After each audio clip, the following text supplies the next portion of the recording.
conceito de contato em gestalterapia, né, e o conceito de self, que em específico deriva e faz derivar, né, o conceito de contato, né, são conceitos muito mal definidos, né, são conceitos epistemologicamente ambíguos, teoricamente confusos, né, uma conceituação imprecisa, ineficiente, né, características, não é, que eram toleráveis na época do Peus, né? Porque a época do Peus era uma época pioneira, né? E o Peus, em particular, né, apesar da influência gestaltificativa, né, do Kurt Goldstein, né, que era médico, né, o Peus vem da perspectiva da medicina também, né? E, na verdade, né, o Peus entendia muito pouco de fenomenologia, né? E, na verdade, inclusive, entendia muito pouco de psicologia da Gestalt, especificamente, né? Porque ele praticava uma gestalterapia avançada, né? Quer dizer, praticava a gestalterapia como uma abordagem fenomenológica avançada, né? Mas a habilidade que ele desenvolveu como um fenomenólogo, né, como um fenomenólogo avançado, que ainda hoje não foi, né, superado em sua perspectiva metodológica, né, ele aprendeu essa habilidade especificamente no teatro expressionista, né?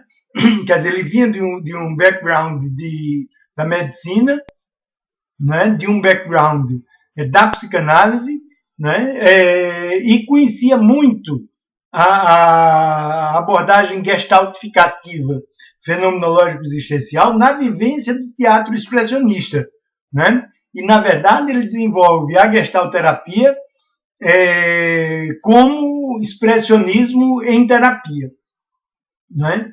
E a gestalterapia, como toda abordagem fenomenológica existencial, é uma abordagem, é uma metodologia, né, pré-teórica, pré-reflexiva, né? Quer dizer, a vivência dela se dá no nível não teórico, o que não quer dizer que ela não tenha teoria, né? Quer dizer, não tem nada a ver uma coisa com a outra. Uma abordagem metodológica pré-teórica, pré-reflexiva, tem teoria, né? Tem uma ética, tem uma epistemologia, tem teoria e tem uma metodologia, né? Quer dizer, é preciso não confundir, porque frequentemente se confunde uma abordagem que é não teorizante, já que ela é fenomenológica existencial, que não é pragmática também, né? Com uma abordagem que não tem teoria. Quer dizer, isso é inteiramente equivocado, né? A abordagem gestaltificativa é uma abordagem fenomenológico-existencial empírica, né? O que quer dizer empírica? Sem teoria, fenomenológica, mas empírica, porque o fenomenológico é empírico, o fenomenológico é não teórico, né? Então, enquanto metodologia, uma abordagem fenomenológico-existencial é empírica, é não teórica. O que não quer dizer, em absoluto, que ela não tem uma teoria, né? A teoria é inevitável, né? Não se trata nem de gostar ou não gostar da teoria. A teorização é inevitável e é fundamental para o desenvolvimento da abordagem, para a transmissão da abordagem, em particular para a crítica da abordagem. Muita gente resiste à teoria porque a boa teoria é crítica, né? E a crítica é enfrentada de um modo aversivo, né? Em perspectivas pobremente dogmáticas, né? Pobres e dogmáticas, dogmáticas e pobres, né? Que são perspectivas de evitação da teoria, de evitação da teorização. Então, uma metodologia, uma ética, uma epistemologia não teorizantes, empíricas, por isso, no sentido fenomenológico existencial, tem teoria. E o conceito de contato, né, e o conceito de self, que dele deriva e que faz derivar o conceito de contato, assim, absurdamente, né, é muito mal definido teoricamente, como toda teorização do Peus, né? Mas entende-se que no momento do Peirce a teorização fosse precária, nas condições dele, né? Ele foi genial em termos do desenvolvimento metodológico, né? Mas em termos de teoria foi o que ele pôde ser na época, né? Quer dizer, então, para a época dele, para a história dele, o background dele, né? Ele já fez muito, desenvolvendo uma grande metodologia, né? A teoria foi precária, né? No sentido de que a teoria é uma constituição temporal, contínua. Ao longo do tempo, as gerações sucessivas vão produzindo a teoria, vão criticando e vão produzindo a teoria, né? Quer dizer, então a teoria que o Peirce produziu naquele momento foi rudimentar, né? Apenas para o início do desenvolvimento do método dele, da história conceitual do método dele. Ele lança as bases, né, para o desenvolvimento dessa história conceitual. Mas o conjunto teórico e os conceitos são precários, de elaboração precária, toscos, né? E nesse sentido, rudimentar, tosco, né, se coloca o conceito de contato e o conceito de self, né? Você veja, em termos de definição, né, o Peirce define o contato como o movimento e a consciência do movimento no sentido das novidades assimiláveis ou de rejeição das novidades não assimiláveis, né? Esse é o conceito de contato do Peirce, né? E o conceito de self, que daí deriva, né, é o de que o self é a multiplicidade de contatos num momento dado, né? O self tem a ver com todo o funcionamento do que ele chama de fronteira de contato, né? Na verdade, existe em um determinado momento, segundo a perspectiva de Peirce, uma multiplicidade de contatos, né? O sistema dessa multiplicidade de contatos é o que o Peirce chama de self, né? Quer dizer, o conceito de contato é mal definido, o conceito de self também é muito mal definido, precariamente, sucintamente, sumariamente definido, apenas como hipótese de trabalho que ele precisava naquele momento do desenvolvimento da abordagem gestáltica dele, né? Então,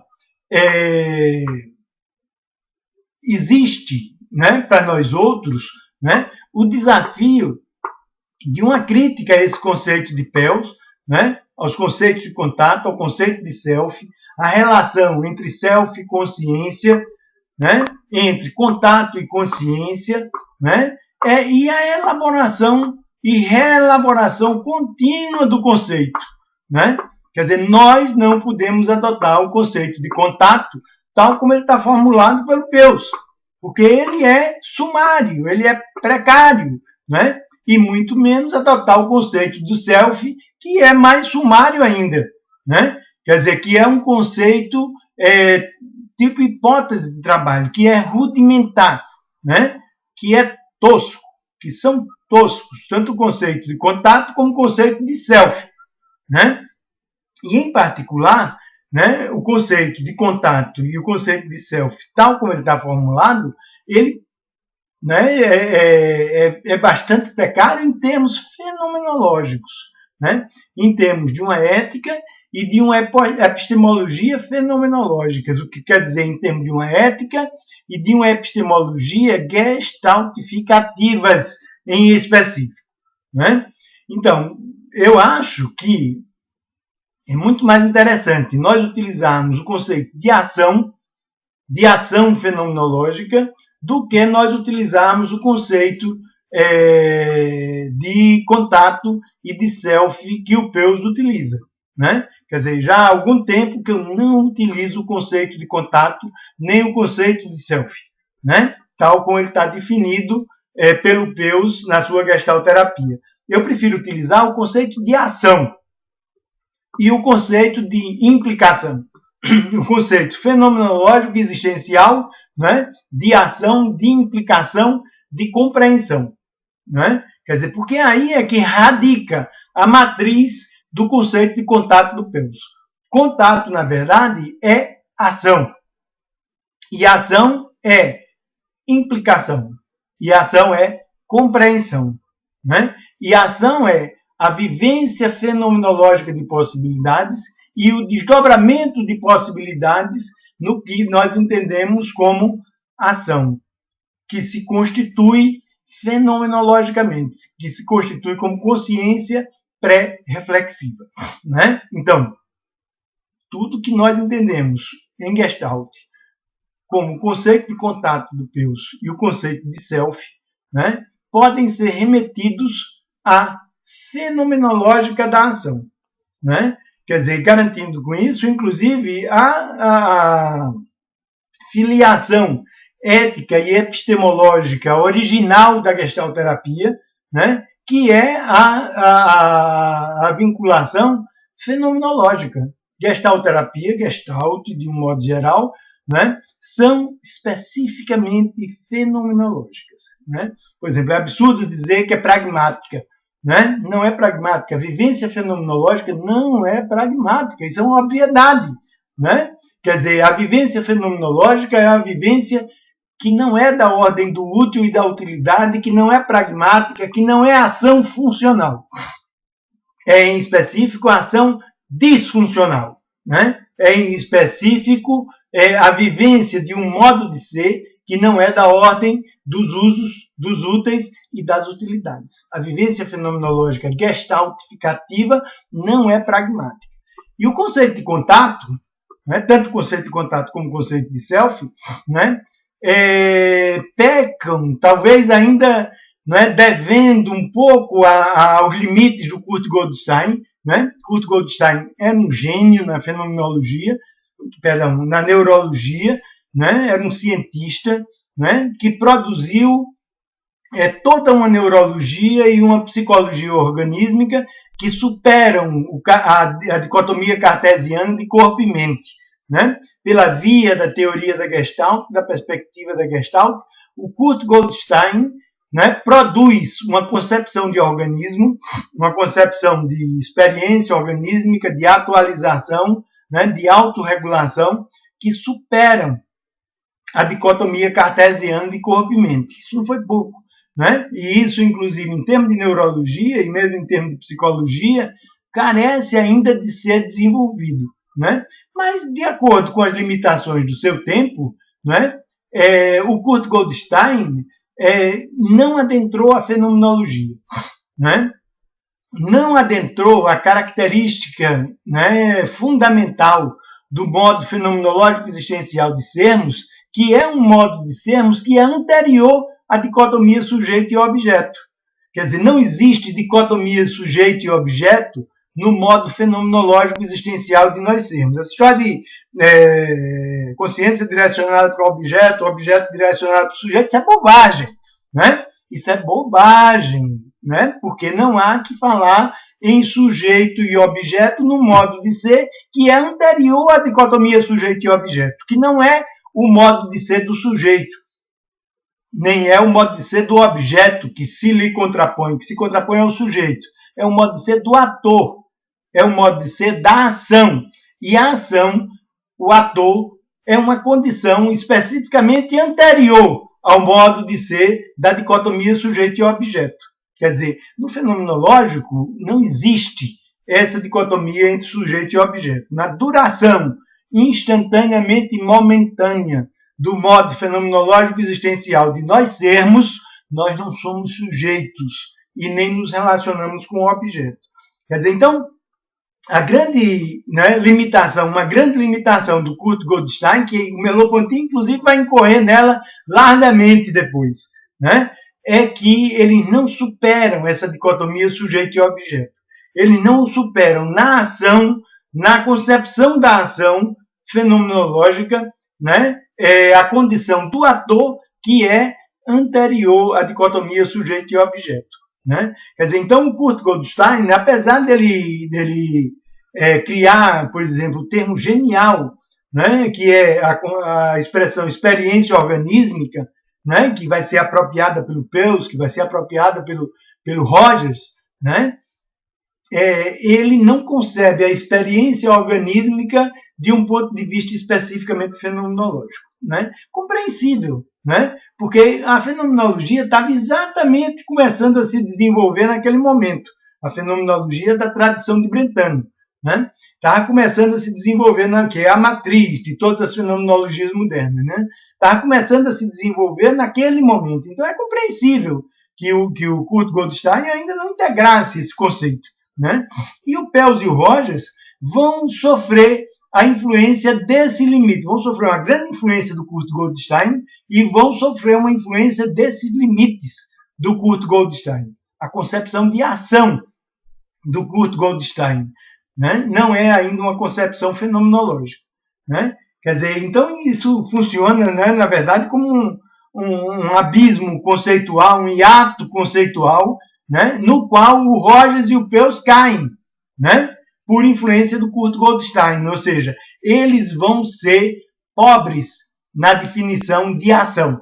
Eles já utilizam a ideia de ação, o Peirce utilizando a ação, né, sob a designação de contato e de self, né, e o Rogers, né, utilizando o conceito de tendência atualizante. Quer dizer, a atualização, a ação, é o conceito fundamental do Rogers, né, mas não é concebido ainda o conceito de um ponto de vista fenomenológico, que é a sua concepção original, desde Aristóteles, né? Desde Aristóteles, a ação é fenomenal, né? Quer dizer, então, o contato, né, como o movimento e a consciência do movimento, no sentido da assimilação das novidades assimiláveis ou de rejeição das novidades não assimiláveis, e o conceito de self como a multiplicidade de contatos num momento dado, que se dá como funcionamento da fronteira, são limitados, porque eles ainda se colocam numa perspectiva sujeito-objeto. E o Peirce traduz a perspectiva sujeito-objeto, né, para uma concepção da fronteira de contato. Quer dizer, a fronteira de contato, no Peirce, no Gestalt Therapy, né, é a fronteira entre o sujeito e o objeto, né? A fronteira entre as possibilidades do organismo e os recursos do meio, né? Quer dizer, o campo que o Peirce trata, como bom médico que ele era, né, não é ainda o campo fenomenológico, né, de onde deriva originalmente, desde Goethe, a ideia de Gestalt, né? Não é o campo fenomenológico que é anterior à dicotomia sujeito e objeto. O conceito de contato do Peirce e de fronteira de contato se dá ainda no eixo da perspectiva da dicotomia sujeito e objeto, né? Então nós temos a necessidade de superar o conceito de contato, né? E o conceito de contato que vai dar origem ao conceito de self. E, curiosamente, o conceito de self, novamente, dá origem ao conceito de contato, né? Porque é o funcionamento do self, né, que possibilita também o desenvolvimento do contato. Quer dizer, o contato gera o self e o self gera o contato, né? Quer dizer, na verdade, em termos conceituais, em termos de lógica conceitual, né, é uma inconsistência flagrante, né? Flagrante, porque o próprio conceito que determina o outro conceito é determinado pelo conceito. O conceito de contato determina o conceito de self, o conceito de self determina o conceito de contato. Quer dizer, os conceitos de contato e de self, né, não podem ser utilizados na medida em que a gente critique as limitações naturais da teorização do Fritz Perls naquela época, como uma teorização pioneira. Naquele momento pioneiro, tudo bem, né? A concepção de contato hoje em dia é inteiramente insuficiente.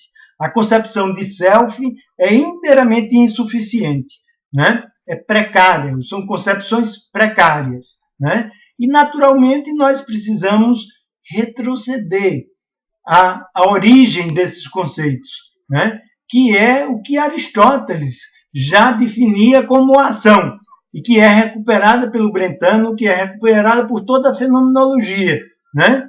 Quer dizer, no lugar de contato, no lugar de self, nós precisamos utilizar o conceito de ação.